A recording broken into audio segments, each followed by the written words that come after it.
Welcome to another episode of Whitetail Rendezvous, coming to you 6 days a week as we interview whitetail experts and hear their traditions and personal stories of the hunt. Learn more about the latest gear, discover proven tips, and the latest strategies so you can make your next hunt a success. Now here's your host, Bruce Hutchin.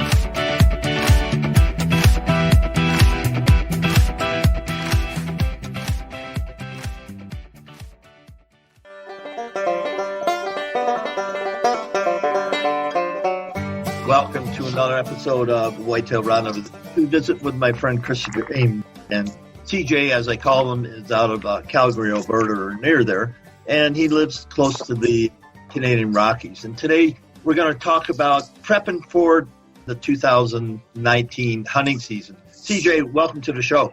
Thanks, Bruce, again for having me. It's been an honor again to once again sit down and chat with you for a little bit about something that we're both very, very passionate with. So thanks again for having me on this. Yeah, like Bruce kind of said, for everybody that's listening right now, the 2019 season is coming up. And whether you're a passionate deer hunter or this is your first time going out, it's really important that you really start prepping for the season now. I know out here in Alberta, tag draws are going in this week. So it's right around the corner, even though fall seems so far away. Yeah, you think about that. In the States here, a lot of tags have already been drawn, so guys know what they're going to get. Then Colorado, where I live, we have leftover tags or as well as over-the-counter tags. And one thing I want to tell everybody in this show will air sometime in July, August, probably sometime in that time frame, is that if you ever thought about hunting the Rockies, this is the year to do it. Because down here, in the U.S., we've had more moisture than ever. And I've got buddies in Arizona that said, Bruce, you've got to come hunt mule deer in January. It's going to be January during the rut in Arizona, over-the-counter tag. I'll be looking for 200-inch deer. Absolutely no question about it. Then I've got a buddy in Utah, and he had a 350 bull on his hit list last year, didn't get him, and he thinks he's going to be pushing 400. Oh, I believe it. Even up here in Canada, so we've seen a lot of moisture lately as well. Not so much currently. We're dealing with a lot of wildfires, the Alberta summer as we call it. But as of right now and past season, we had a lot of moisture, and we've been very fortunate over the past 2 winters.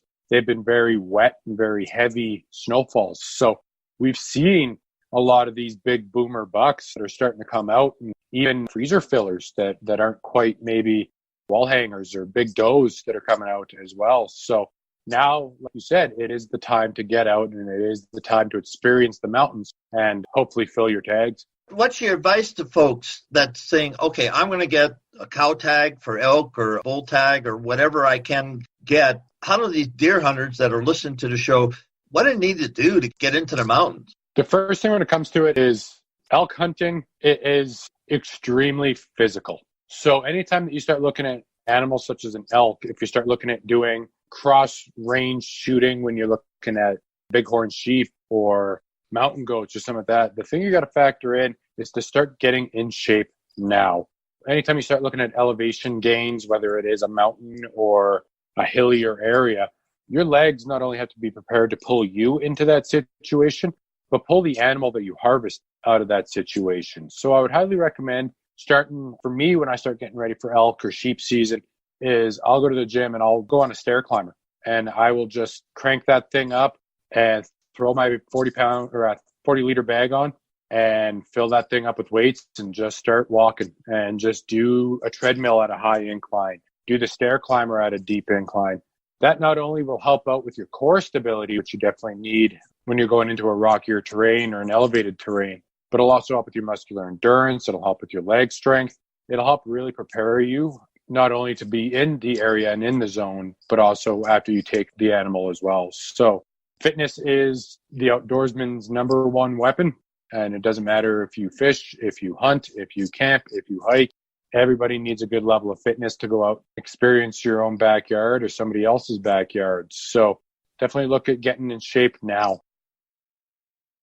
How many days is a typical elk hunt for you or a non-resident coming into the Rockies? For me, whenever I go out for an elk hunt, I usually book off about a week. If I got a big bull, I want to make sure that I take a bull tag. If I got a cow, I'll make sure I'll get a cow. But For me, I'll usually spend a week, and it's not just for me elk hunting. I'll go out there and I'll just prepare for next season as well. So I won't take my shot until day 4, day 5, but I'll go out there and I'll really watch the migratory periods. I'd really watch where they're bedding down. I'll really watch how big the herds are that season as opposed to the season prior or the season before that. It really all depends on when my tag was drawn. So for me, I don't only go out there for the hunt, I go out there to prepare for the following year as well. So for me, I'll usually look at about a week. I'll go out into the woods and really do my research. So you're doing the research, you're doing scouting for the next year, if I heard you correctly. Then towards the end of your hunt, that's when you zero in, take your animal, and get the heck out of there. Absolutely. I mean, for me, like I'll really watch what their patterns, and that really goes for any animal. I mean, whitetails and muleys, it'll be a day or two hunt. I'll go out there in the morning, see what I could do, and then go back home at night or stay out there for the night and try again the following day. But when it comes to the mountains, so when I'm dealing with sheep, when I'm dealing with moose, when I'm going for bear, elk, whenever I'm really dealing with some of these elevated location animals, I'll usually take a little bit longer and really make sure that I'm able to get a proper shot off. Your ballistics are a little bit different when you're dealing with the mountains, so you got to factor in with some of the range and wind velocity and bullet drop you're dealing with. If you're going with a long gun, same deal with the bow. You got to factor in the different wind pressures, the different air pressures. So for me, I really make sure that when I go out there, I do it right, and I really watch what the animal is going to tell me, because then I'm able to read that animal and make sure that I make the most humane shot as well as a good shot given the trend that they're kind of showing me. Now, when you do put an elk down, how long is your pack out? Really all depends on what zone I'm in. What I'll kind of do is I'll quarter the animal out. Usually close enough to camp, I'll have a quad or I'll have something along those lines to really help rip down into my truck. But I'll quarter the animal out. I'll gut it out. I'll cape it, and I'll do everything that I can. But it really all depends on how far away I am from camp. But I'll break that animal down first and then walk my way out.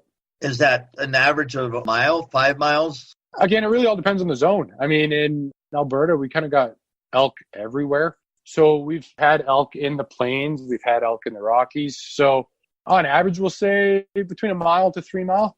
Yeah, because sometimes people have to get them out with horses because they're back in 5 miles, or they're going to piggyback and drop them off, go back in another load, and do that cycle. Yeah, exactly. And when I sheep hunt, I'll pack hunt. So I'll go out there with horses and all that. So it's a little bit easier for me on that, because not only do I have to most of the time shoot cross range, I want to make sure that I'm over there on something a little bit more stable. So I'll pack hunt with that, but I won't do it with an elk. I'll go on foot for that. So what about, do you hunt whitetails and mule deer? I do, yeah. Now, is that around your ranch, or is that just in different places? Yes, we got mule deer a lot around the ranch. We got really good whitetail deers in northern Alberta. Trophy whitetail deers up in North Alberta. So a lot of times go up north, but we got some really good deer down in my area, down around the ranch. A lot of good transitions, and we got a lot of good waterways down here in Alberta. So especially in my neck of the woods, we got the Bow River, we got the Elbow River, Sheep River. We got a lot of good cover for a lot of these deers where we get a lot of real good transition and bed down points. So yeah, I'll do a lot of my deer hunting down and around here. Now, if you're going to focus on some deer near the ranch, not going up towards the Peace River? Do you go up by the Peace River? Or yeah, you can go up toward Peace, up around Grand Prairie. There's a lot of good things up around there, Mayerthorpe. So there's a lot of good deer and moose up in that area. But that's a couple hundred miles from where you are. Oh, yeah. Yeah, easily. It's about a day drive. Yeah.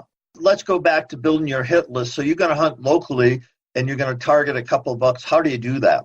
So if I'm going to go after a couple bucks, I really want to make sure that I got all my ducks in a row, especially if I'm going for some good wall hangers as well as some good meat. I definitely want to look out for the big boomers. So in around the first to second week of June, I'll really start scouting and I'll really start seeing how the animal is really starting to look, right? What their sizes are looking like, what they're feeding on, what they're going to go again and tell me.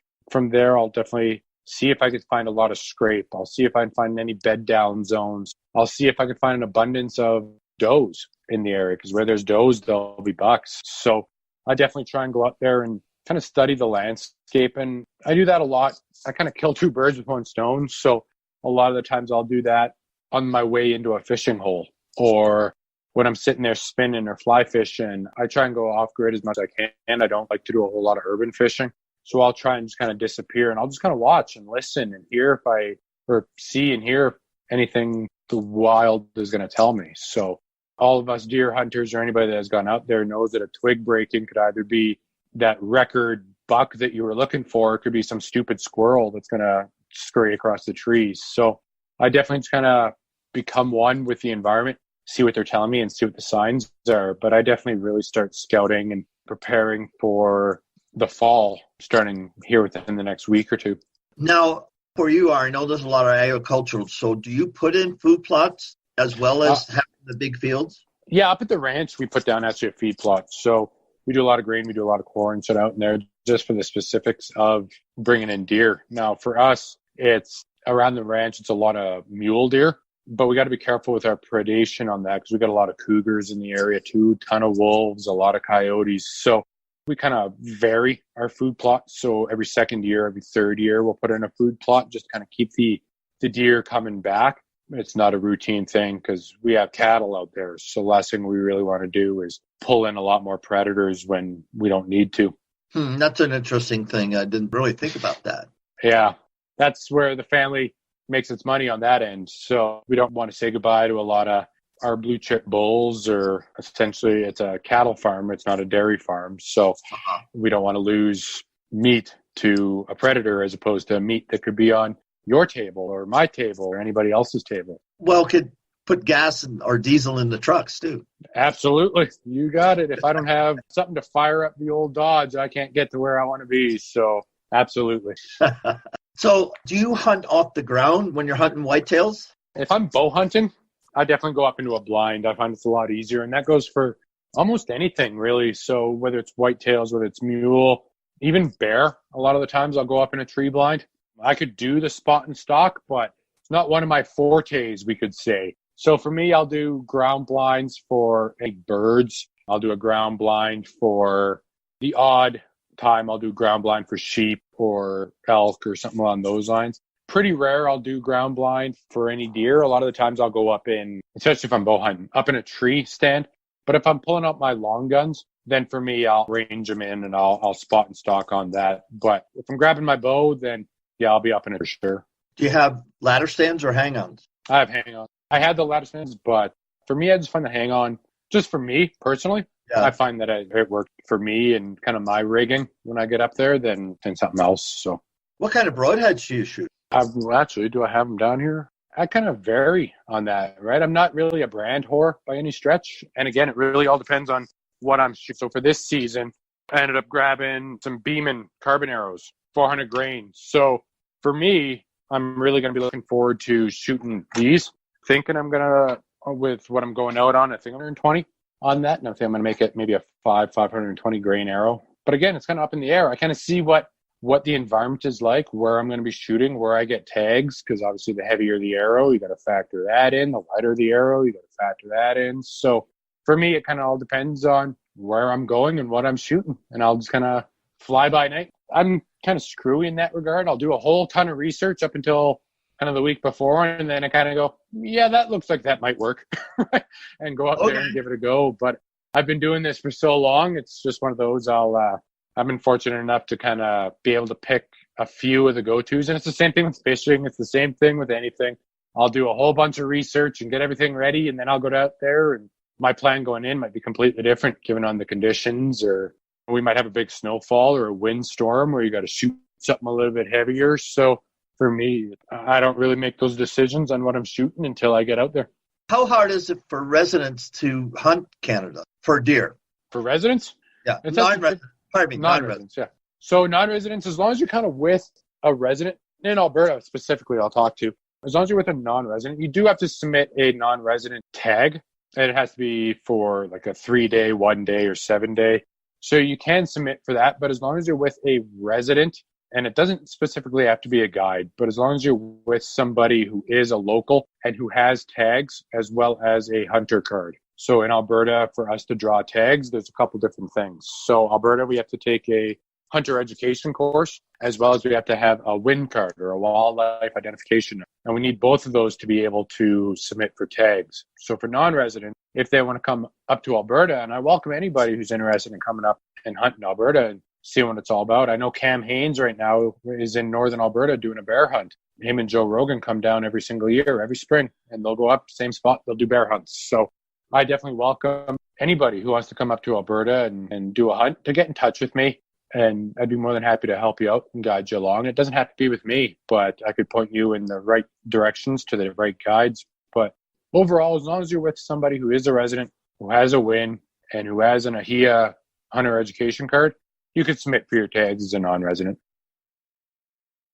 Do you have to do that before you get up there, or you can do that once you get there? You can do it once you're out there. I would definitely recommend, though, just for the rigmarole, especially if you're coming in from the States where you're bringing in your bows or you're transporting a firearm or something like that. I would recommend getting it before. So if you do get stopped by Canadian border, you're able to show them and say, well, I am hunting in Alberta. These are the reasons why I have it, as opposed to just crossing the border without having those proof of identification of what you're doing out here.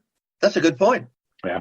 So let's talk about weather temperatures in October, November, December. All right. So in Alberta specifically, with us being about 30 minutes away from the Rocky Mountains from where I am, other locations, obviously, it's a little bit more.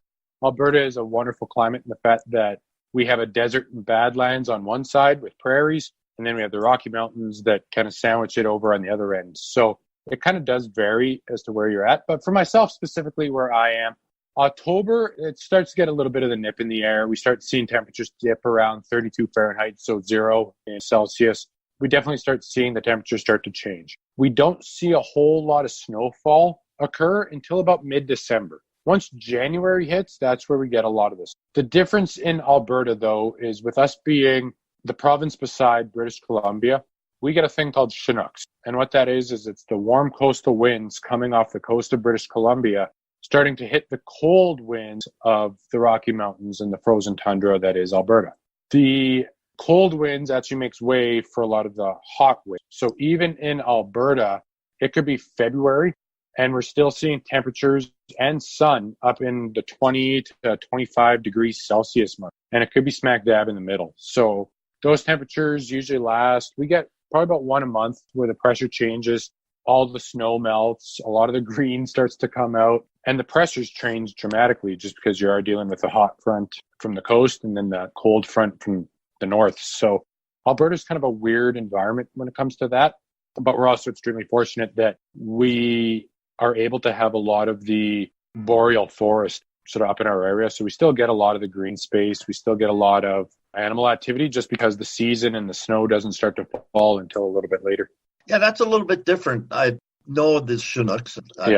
Days going by when I used to ski, you'd run into that. All of a sudden, it'd be winter, then the Chinooks would come in, and then it's like skiing in spring. And you're out there in your shorts and flip-flops, just cruising down a mountain. It's weird.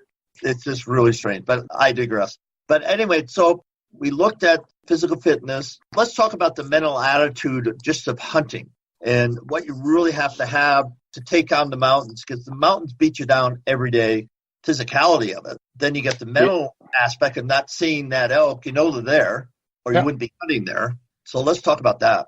Hunting is, for a lot of us, it's therapeutic. So if you've listened to a lot of the shows that I've done with Bruce here in the past, you know my story. And if not, I recommend going back to whitetailrendezvous.com and checking my story as well as the stories of others. There's been a lot of really good stories about mental toughness. But my turn to digress. So hunting for us, a lot of it is therapeutic. It's a way to get back to our ancestry. It's a way to connect with nature. It's a way to fill our freezers. But the thing that a lot of us don't understand is you could be the greatest hunter, the greatest fisherman, the greatest scout, the greatest guide. You are going to get skunked. Without a doubt, you are going to have days where you do not see an animal, where you take a shot and you miss, where things just aren't clicking. The unfortunate thing with doing all your prep work, especially us as hunters, I mean, we're airing out our clothing a week or two before, get all the smell out of it and get it going in there, and all the money that we spend and all the research that we do and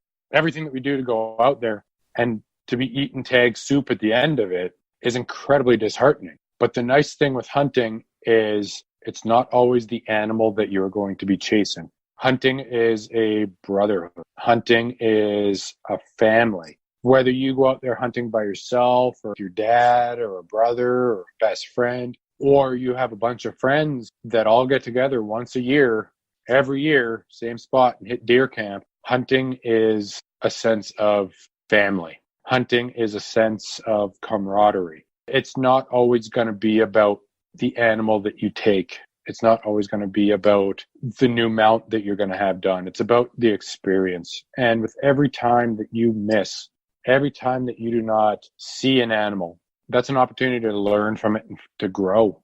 Sometimes you could be sitting in the same stand 3 days in a row. You could be checking your trail cams for the past 4 months. See animal, see animal, see animal, see animal. But when the day comes that you're out there, something might have spooked the animal. They might have picked up your scent. They might have done something to be spooked. There might be a predator in the area that has them all bedding down or hiding.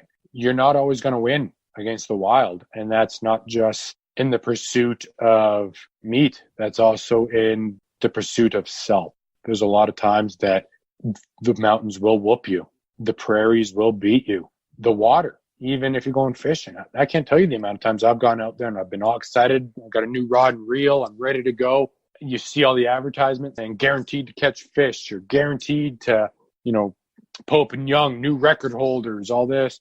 It all comes down to the person. And I could go out there to the waters and I could throw bait after bait and lure after lure.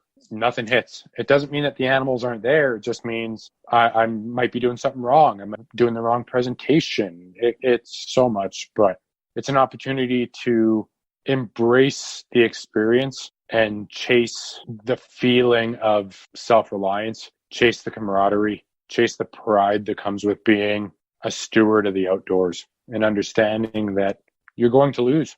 And once you get past that, it's one of the most rewarding experiences of your life when you take that animal after loss. It's exhilarating. And I've seen hunters that have been hunting for 40, 50 plus years that not only get beat by an animal, but also still shed a tear and still get all giddy with their 100th plus animal as if it was their first. And they've been hunting for 50, 60 plus years. Every single time, the same feeling of excitement. And I think we as hunters and we as outdoors people need to remember that feeling. And that is the passion that's going to keep us going out there, that excitement and that, feeling. And it's tough to explain unless you feel it. And Bruce, you could chime in on this one because I know you felt this one many, many times. And I just love what you just said in the last 5 minutes because, folks, you do the preparation, research, and you get out there and mix it up and get your butt kicked. But that's just part of the hunting journey. And everything else that CJ just brought up, camaraderie, and I call it the journey. And CJ and I did a campfire. Go back and listen to that Whitetail Rendezvous podcast, and you're going to hear from Tom Opry. A lot of people know him. He runs the Extreme Hunters contest. You got Jeremiah, Field the Plate. Yeah, we had a lot of people. But having said that, why we hunt isn't just to put an animal on the wall. Yeah, I've killed a few deer, a few elk, a few everything else. But that was just part of the journey. I went there. That was the goal. That was the end game. That's why I traveled to these places. But in the end, it's the journey. And that's what the podcast, Whitetail Rendezvous podcast, has turned into. It's a journey. And CJ and I have developed a friendship because of that. And it's a beautiful thing. There's no question about it. The things we shared and the stories we shared. And I just thank the hundreds of thousands of people that have listened to the show and then hundreds of guests that have been on the show. So when we think about, okay, you get your hit list, you're in the season. Now, would you rather just take meat for the freezer or something for the wall? For me, I'm a freezer filler. It's been something that I've kind of always done. If I have the opportunity to take a trophy, and I've submitted for trophies, absolutely. There's something about going out there and seeing this big boomer 8-pointer that is just mature and just saying, all right, I want the reminder of this hunt. I'll go for it. Absolutely. But for me, it doesn't always have to be this big bruiser wall hanger. I don't need to go after that. Or a big bull. Is it nice to have? For sure. Are those memories there? Absolutely. However, for me, and yes, you could still eat the trophy, but I'll do a lot of maybe the older ones that are not going to produce anymore, that are going to end up getting pushed out of the herd to begin with. For me, I will fill the freezers. And I do a lot of hunting. So for Alberta, a lot of the times I'll just put in a general tag that allows me to get 3 whitetail or 3 mule deer. And I'll just go out there, and if I fill the 3 tags, that's great. And I'll do a lot of donations for it. So I know in the 12 months afterwards from taking that animal, I'm not going to go through all of those 3 deers. Could I do it? Yeah. But to me, that's selfish. And I think hunting, like you kind of said there, Bruce, is not only the journey for yourself, but it's the journey for others. And whether that's introducing somebody to wild game, whether that's sharing your quarry with people that are less fortunate. So donating an animal to, say, a homeless shelter or food bank or something like that, and give it back to people that could use it. That's part of not only did I go out there and I had this great experience and I was able to feed myself and my family and maybe take somebody else out hunting, but I've been able to share in that success with people that might not be as fortunate or as experienced or had the same means to go out and do it themselves. So for me, I try and give back to not only nature through conservation efforts and doing instruction and doing shows like this and the campfire, because I know we got on conservation a big part in that campfire series. And I try and give back to the wild as much as it's provided to me, but I try and provide to your community as well. And in that campfire, I won't get into it in depth here, but hunting has a lot of the negative connotation. We see a lot of people say, you're a monster. What did that animal do to you? How would you like it if somebody came in and shot your family or something like that? And we're always going to experience that. But if we're able to, as hunters, show our communities that we are not the bloodlust, big bad wolves out there just shooting animals just for the sake of shooting animals, I think that'll go a long way for our sport. And I think that'll grow a long way for the next generation. So what's in store for you this summer? Just working the ranch? Yeah, so I got a lot of stuff kind of going on this summer. I had a welcoming experience where I was able to experience something brand new. And I can't really share too much about this, but I was away for a little while doing a little bit of adventure traveling. And for all your listeners, definitely stay tuned and welcome you to follow both of our pages, because I think both of us will be doing a little special on that one once I'm able to talk a little bit more about that. Was able to do a lot of that. I'm trying to get into a lot of these conservation schools that we have out here, do a lot of teaching. I'm trying to get out there and getting a lot of people ready for hunting season, taking some people out fishing a lot of the time this year, trying to get a wilderness school that I'm looking at kind of putting together. And that's still kind of in its infancy, but that'll go everything from plant identification to animal tracks to hunting to shooting to fishing to survival. So I'm trying to get that kind of in the works. So that's still a couple of years out. And yeah, just pretty much getting ready for upcoming fall. I'm excited about it this year. Like we touched on in the beginning, it's going to be a record year for animals out in the Rockies. And if you guys live outside of the Rocky Mountains, definitely reach out and see if you have the opportunity to get into one of our necks of the woods. And hopefully you guys have some good luck out there in that season. So a lot of it's just the medial day to day, but a lot of things on the go, doing a lot more writing and everything too. So just keeping as busy as I can, my friend. Well, CJ, it's always a pleasure. And folks, I just have to say this again. Ever wanted to make a trip out west, get a over-the-counter tag, check the states that you still can apply. I can't tell you off the top of my head. I know Nevada just had their draw. I'm waiting to find if I get my moose tag and my elk tag and my deer tag and my antelope tag. I haven't got notified yet. I haven't seen money come out of my account. So it doesn't look good for me. But needless to say, Colorado does have over-the-counter tags. Arizona, in January, you can go hunt mule deer during the rut in Arizona with an over-the-counter tag, and I'll be heading there in January. And I'm targeting large deer because 160, 170 deer last year will be pushing 180, 190, and 200. So yeah, absolutely. This is the year to do it. And everybody else in the outdoor world is talking about it. And you can't go on a social media page without somebody saying, hey, look what the bulls are already doing. Develop it. I was just 5 miles from my house on the east side of I-25, which is east of the Rockies. And there was a rather substantial bull, and I could see his horns from 300 yards away, 400 yards away. I mean, already grown. It's going to be an incredible season. So with that, I'll end this session of Whitetail Rondo. CJ, it's always a pleasure, my friend. And always. We'll catch up and do our announcement for sure.